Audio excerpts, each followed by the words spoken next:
জুলাই থেকে জুলাই 1 বছর পার হয়ে যাওয়ার পরেও এখানে আমরা জুলাই সনদের জন্য দাঁড়িয়েছি। সরকারের কাছে বারবার দাবি জানানোর পরেও সরকার কেন জুলাই সনদ দিচ্ছে না, রাজনৈতিক দলগুলোর অজুহাত দিচ্ছে, তাদের জন্য জুলাই সনদ দিতে পারছে না, সংস্কার করতে পারছে না।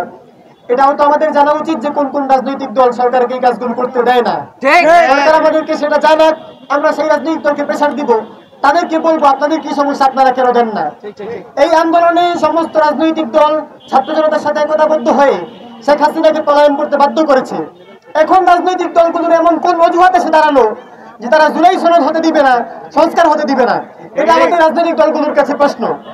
এবং আসলে শহীদদের মায়ের মুখের দিকে তাকানো যায় না আসলে, যে তারা তাদের সন্তানকে হারিয়েছে রাষ্ট্রের নতুন করে রাষ্ট্র বিনির্মাণে এবং দেশের স্বাধীনতা সার্বভৌমত্ব রক্ষায়।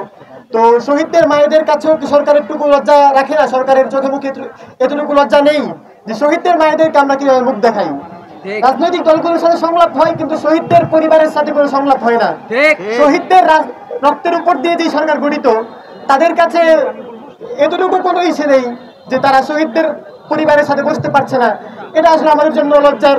এবং সরকারের কাছে এতটুকুই আবেদন যে তারা যেন অতি দ্রুত জুলাই সনদ ঘোষণা করে এবং প্রয়োজনীয় সংস্কার শেষে নির্বাচন ঘোষণা করে।